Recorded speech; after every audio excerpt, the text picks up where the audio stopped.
Peter Doocy grilled Karine Jean-Pierre about why millions can flow to Lebanon without a hitch, while Americans hit by disasters are left waiting for Congress to come back from vacation. Jean-Pierre stormed out of the press room like a kid caught red-handed. We'll talk about why this moment is more than just political theater. It's a perfect snapshot of a bigger problem in Western governments today. We're diving into the America Last mentality, where billions are handed out overseas while our own citizens who are in desperate need, they're all left hanging. By the end of this, you might just be wondering where all that aid is really going and why it's not staying here. Let's get into it. In one of the most chaotic moments from the White House press room, Peter Doocy asked a question that most Americans were thinking. Why is the government able to send $200 million to Lebanon without Congress, but not offer the same immediate help to Americans suffering from disasters? It was a fair and direct inquiry.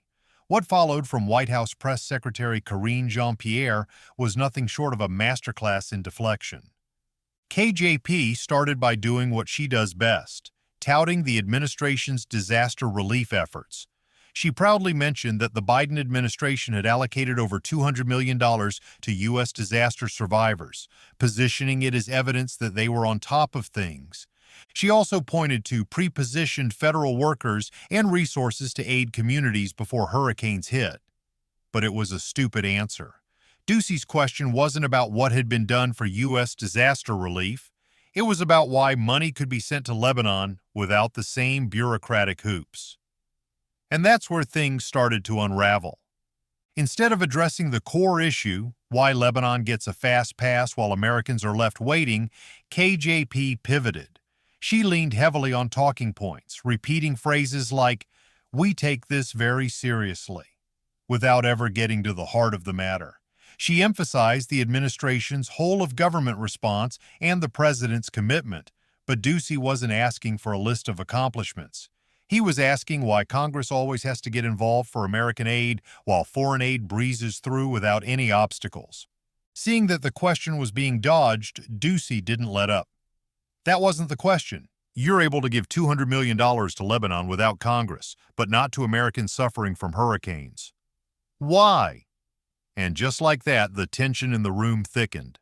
KJP, now visibly frustrated, tried a new tactic, calling Doocy's entire premise misinformation. It was a term she leaned on like a shield, but it became clear to everyone in the room that she wasn't engaging with the actual question. She wasn't addressing the inconsistency. She was simply deflecting. What followed next was a classic case of word salad. Instead of clarifying why Lebanon's eyed bypassed congressional approval, KJP fell into verbal gymnastics, cycling through bureaucratic jargon and vague assurances. The talking points flowed, but the answers didn't.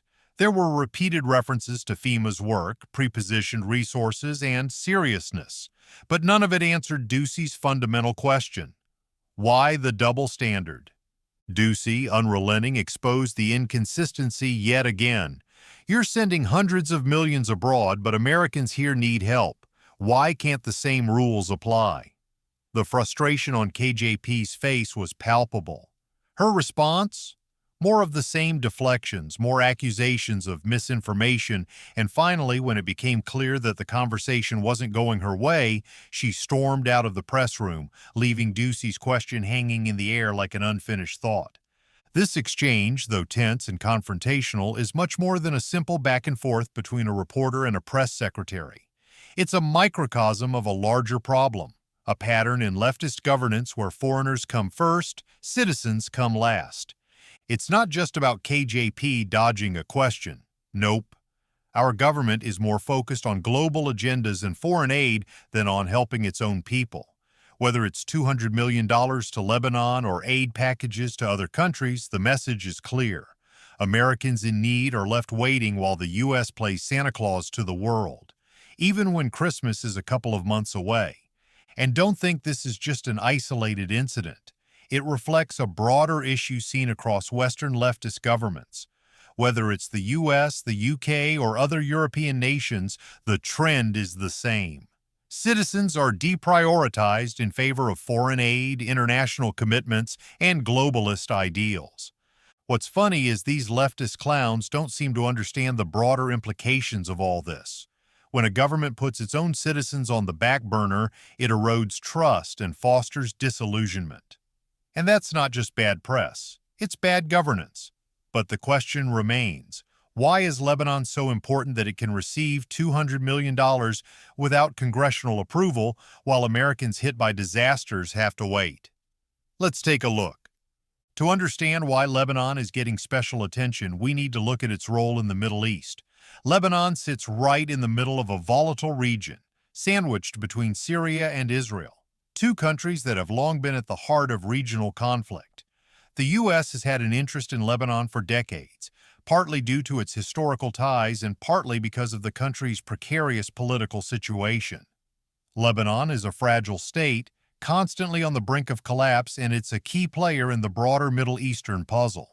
If Lebanon were to fall into complete chaos, it could create a domino effect, worsening instability in the region, especially with extremist groups like Hezbollah holding significant influence. The U.S. sees Lebanon as a potential linchpin for stabilizing the region. With the ongoing Syrian refugee crisis spilling into its borders and an economy teetering on the edge, Lebanon is like a pressure cooker. The situation there is a delicate balance, and the U.S. likely wants to prevent Lebanon from becoming a failed state that could fuel even more extremism. So on paper, there's a humanitarian justification for the aid, helping a country dealing with the massive influx of refugees and trying to maintain some semblance of stability amidst political and economic turmoil. But here's where things start to get murky. While the U.S. government has sent nearly $200 million to Lebanon, bypassing the usual congressional approval process, there's a glaring issue with transparency. American citizens have watched billions go overseas while they're left wondering why it takes an act of Congress to get help in their own backyards. Take disaster victims, for example. People dealing with hurricanes, floods, and wildfires have to wait while Congress haggles over aid packages.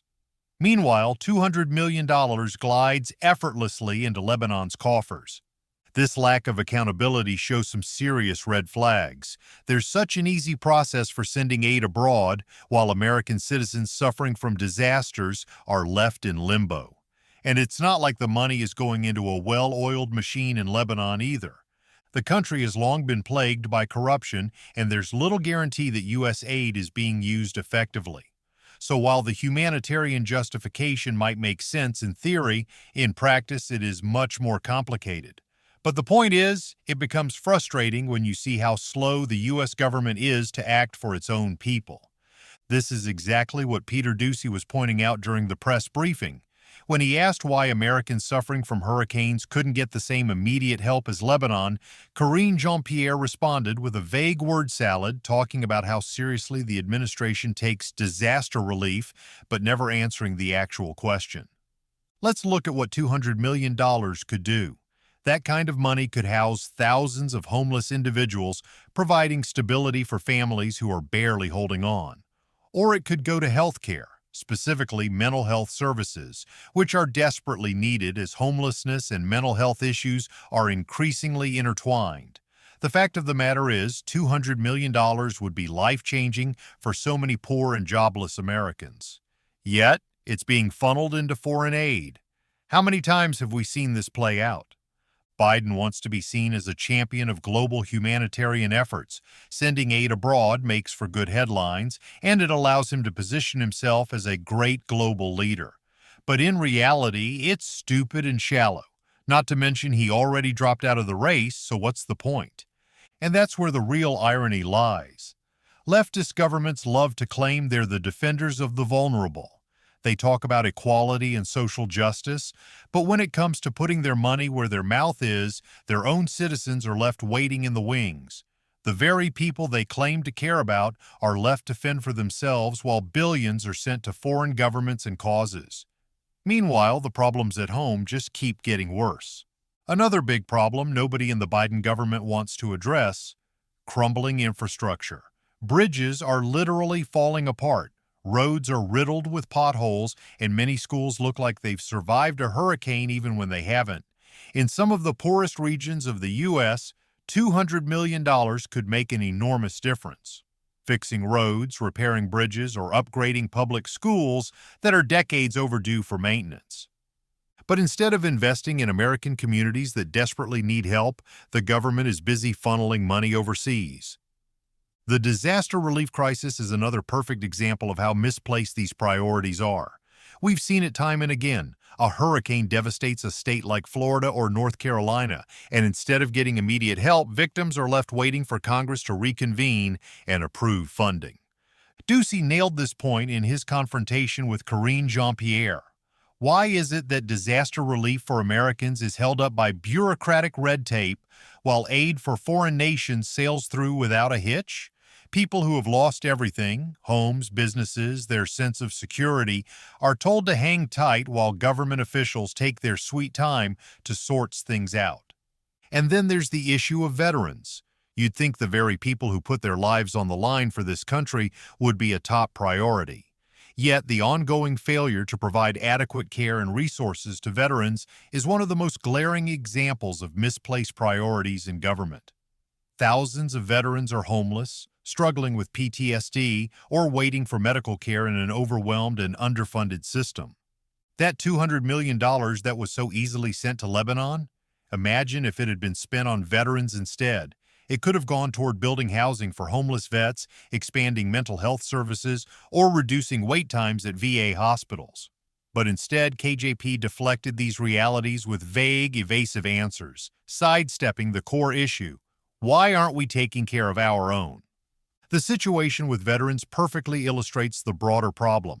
We have the money, we have the resources, but we're choosing to spend them elsewhere. And that choice speaks volumes about where the government's priorities really lie. KJP's inability to provide a clear, coherent defense of this during her exchange with Peter Doocy was telling. She couldn't justify why foreign aid was getting fast-tracked while American veterans were being left to fend for themselves. This all ties into a bigger picture. The my country last mentality that has taken hold in leftist governments, adopting a globalist agenda and seeing themselves as part of a broader, interconnected world, where the problems of other nations take precedence over the struggles of their own citizens. They treat international aid and foreign policy objectives as if they're part of some global social contract, always eager to lend a hand across the border. And while that sounds noble on paper, it amounts to nothing but hypocrisy. And that's it for this video. We've covered how Peter Doocy exposed the glaring double standard in U.S. foreign aid, the administration's inability to prioritize American disaster victims, and how leftist governments worldwide seem more interested in moral posturing than taking care of their own citizens. We also dove into how funds that could help homeless veterans and rebuild crumbling infrastructure are instead sent overseas with ease. I think it's time we put America first. But what do you think? Did we miss something? Comment below and let's discuss. Don't forget to like and share this video with your family and friends to spread awareness. If you haven't already, hit subscribe and click the bell icon so you don't miss out on future videos. Thanks so much for your support.